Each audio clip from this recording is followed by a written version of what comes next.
Welcome back to another episode of the Even Your Dynasty Show. It is 2024. Happy New Year's, everyone. We are back. It's been a couple weeks. Haven't done a whole lot in the last month. Been pretty busy with baby duty, and we've had family and stuff for the holidays. And quite frankly, a lot of inactivity for Major League Baseball in this offseason. So haven't really missed much. We did one a couple weeks ago for the Jung Hoo Lee signing. Hopefully, we're going to have some more players being acquired here in the coming weeks. I'd imagine league offices opened again today. I'd imagine there's going to be a lot more activity over the next few weeks. We're only about 40 or so days away from from pitchers and catchers reporting to spring training. So I'm sure we're going to have a lot more coming up here soon. But some of the things we're going to talk about in today's episode, we don't really have a whole lot of Giants news. But, unfortunately, the rivals down south have been quite active this offseason, bringing in Shohei Ohtani, Yoshinobu Yamamoto, as well as Tyler Glasnow. So we're going to kind of just touch on how the Giants can compete with the Dodgers, both in 2024 and going forward beyond that. So, something to keep in mind with I'd say something to keep in mind with how the only real way that they're going to need to view this is, me just being a realist here. The Dodgers are going to win the NL West for probably the next 3 to 5 years minimum. You're looking at a team that might win 110 games a season in the regular season. So, I don't want to sit here and have a defeatist attitude or anything and sit here and be like, oh, the Giants can really compete in the NL West. Well, it's going to take like a 2021 type season where they win 107 games, and even that might not be enough. I mean, the Dodgers team is stacked top to bottom. They do have talent on their pitching staff. I think it's the biggest question mark on their team is their pitching staff as a whole, but they have talent all over it. And, they might set a record for most Tommy John surgeries in a season, but they also have undoubtedly a lot of talent. So the Giants' main focus needs to shift from how do we win the division to how do you beat the Dodgers in a 5 to 7 game series. That's just being realistic, quite frankly. And I don't think that they're unbeatable. You look at this team and how they performed against Arizona last year, certainly. And, you're looking at a team that just flat out laid an egg offensively, and their pitching is, again, it's a question mark. Arizona beat up on them. So they're certainly a beatable team in a short series, which is where the Giants are going to need to focus. So how do you attack a team like the Dodgers? Well, it's going to start and really, I mean, it starts and ends with pitching, because no matter how great their offense is, if you're only, and how bad your offense is, if you're only giving up 1 or 2 runs or 3 runs, you have a shot. You're going to be in any game. Any swing of the bat can swing a game in those types of games. So it's going to start and end with really creating. They're going to need to create a very deep, elite pitching staff. Now, not getting Yamamoto, that hurts. They have Webb. They feel about as good as Webb as you probably feel about almost any starter in the majors right now. Where do you go beyond that? Do you go to a guy like Blake Snell, which, I mean, I've been adamantly against that. My opinion of him is slightly different, just knowing his history against the Dodgers, where he has been truly dominant. I believe he's like 13-2 in his career with a 2.6 ERA against LA. So he's got some ownage on them. So yeah, if they signed him and he did that against the Dodgers going forward, I'd love that signing. But I think he's, of all the players in baseball that are going to sign in this offseason, my gut tells me he's going to be the worst contract of all of them. It's not, I just don't think it's going to age well at all. I think it's going to be a terrible contract, and he's going to make $30+ million a year for 7+ years. And I don't see that as even close to his value. Given his track record, I struggle with that, but he's the best pitcher presently on the market. If you're looking at other truly elite pitchers, you're going to probably have to go to the trade market. You can look at a guy like Corbin Burns, although his numbers have been kind of trending down the last few years, but he's probably my favorite of the options out there, just given his track record. I like guys that eat up innings. I think that's an underrated ability for pitchers. So Corbin Burns is probably the best one out there. Not going to come cheap, even though he is on a 1-year rental.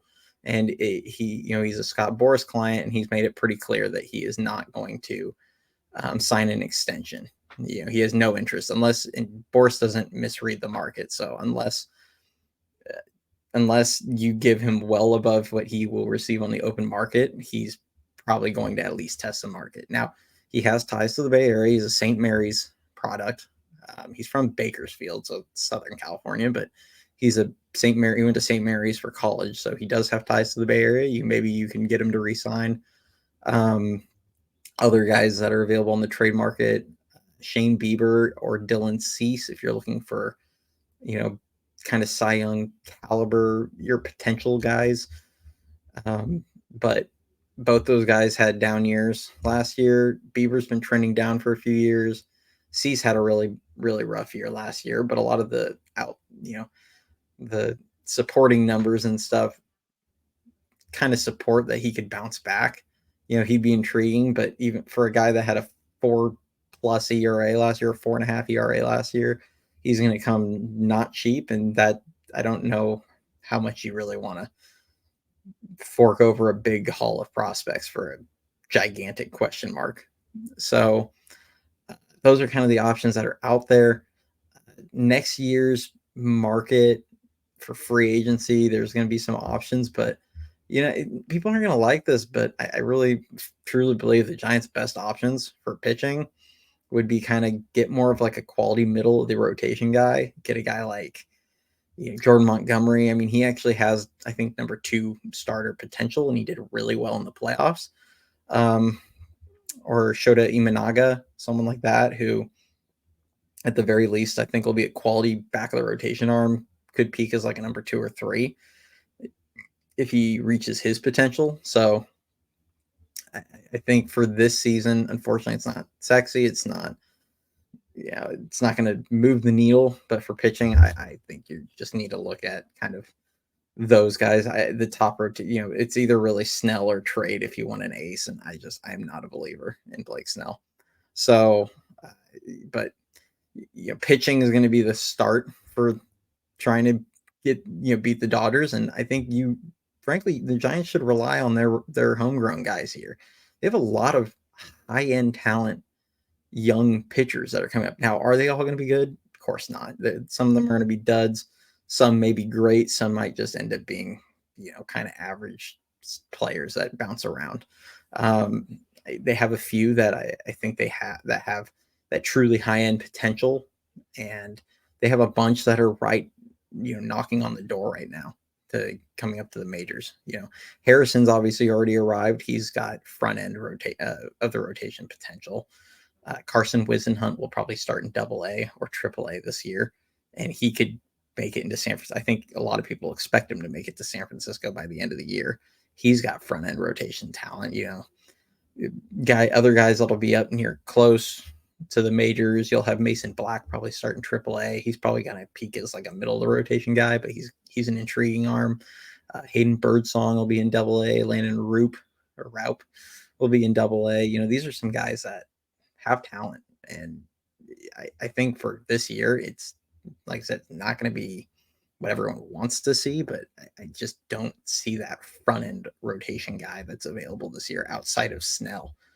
And really, his contract is just not going to age well. I mean, it sucks, but the Giants are really in a spot where you can try and build a team to win now, but you should not be sacrificing the future, because it looks daunting, and the Dodgers look like this juggernaut of a team. But if you envision 5 years from now, Mookie, Freddie, and Ohtani are all going to be 35 plus or 36, 37 years old. So, it's not hard to envision that in a few, 4 or 5 years, this could be going south for the Dodgers. So why would you sacrifice the ability to hopefully jump yourself over them in 4 or 5 years just because you're trying to chase 87 wins and getting trounced in the wild card series or get trounced in the divisional round? And I get it, anything can happen in October. We've seen it with the Giants, but you're talking about guys that you're talking about teams that have Hall of Famers and a Hall of Fame manager. So it's a little different. But next thing is they really should embrace their defense and speed. Oracle Park at the end of the day, it's never going to be it's never going to be favorable to power hitters, and it's not going to be favorable to having a bunch of guys that hit 30, 40 home runs in the middle of the lineup. But what you can do and what you can control is have a bunch of guys that are fast and have a bunch of guys that play elite defense. And if you can just go head first into run prevention, you just got to outscore the other team at the end of the day. And there's two ways to score more, to end up with a good run differential throughout the year, and that's scoring more runs or preventing runs. And the Giants were kind of middle of the pack in run prevention, and they did not have a great defense last year. So how can you go from 14th in run prevention to, top 7 or 8? Well, invest in your defense, especially if your pitching's not getting significantly better. How can you improve your defense on this team? Well, they already, I think, started with this by getting Jung-Hoo Lee. Now they have a couple other routes that they can go. One name that's been out there is Matt Chapman. I'd rather stick with Casey Schmidt, see what he can do. I could see a scenario where they sign him and maybe the Giants believe that Casey Schmidt can actually be a shortstop. And, he did admirable there last year. I think he has kind of just average range for a shortstop, even though he has really elite range for a third baseman. I feel like you're not best utilizing his skill set, but they could look at this as, maybe they believe he can develop into an elite defensive shortstop. And, they might put Chapman at third and then go make Marco, Luciano, and Casey Schmidt compete for the starting job at shortstop. And because a lot of people think Marco's going to need to move off shortstop eventually. I didn't see enough that I have strong feelings one way or the other there, but that's just kind of what's been out for a while. So, that might be the case. That might be how they try and upgrade defensively. And, frankly, last year, Crawford was just bad defensively at short. Schmidt wasn't great either. So there is room for improvement there.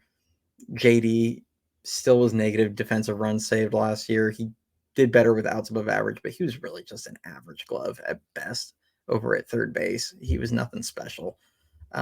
Wasn't a negative, which was, kudos to him because he had been a really bad defender in his career and made improvements. So, you could get better with Chapman, especially with the Giants liking to eat a lot of ground ball type pitchers.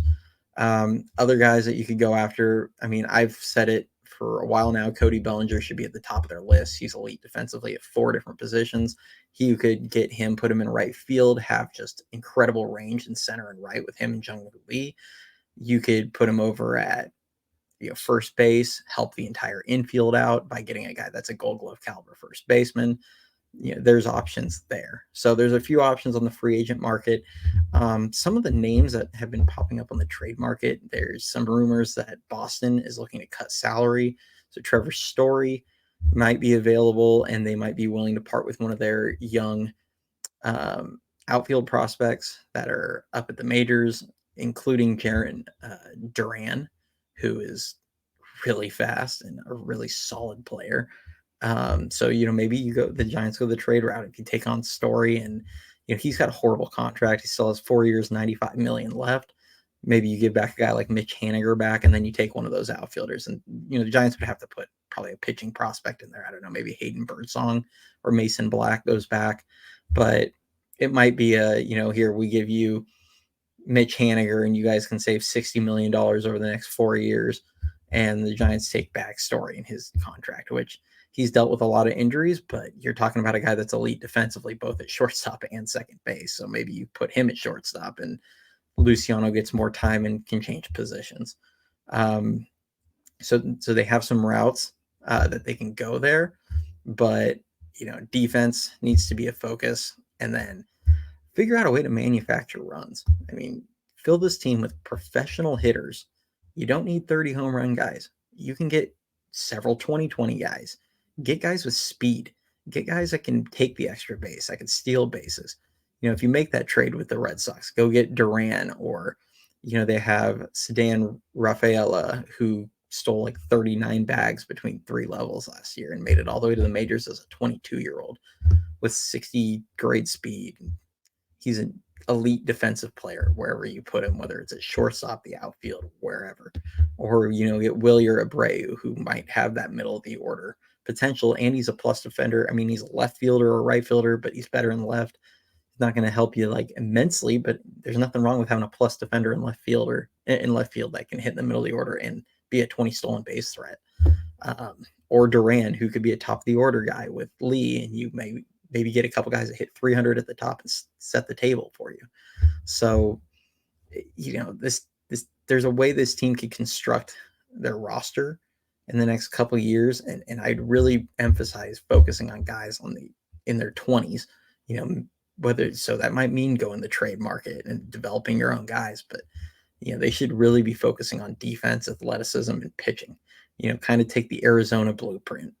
I mean, they clearly had Corbin Carroll and they got a special player, and the Giants don't have that guy, and they need to develop a guy similar to that, whether it's some 30-30 guy or whatever. I mean, it doesn't need to be, in my opinion. You just need to develop your own stars that are good players, and that's really, they're going to just have to fill a lineup with quality hitters.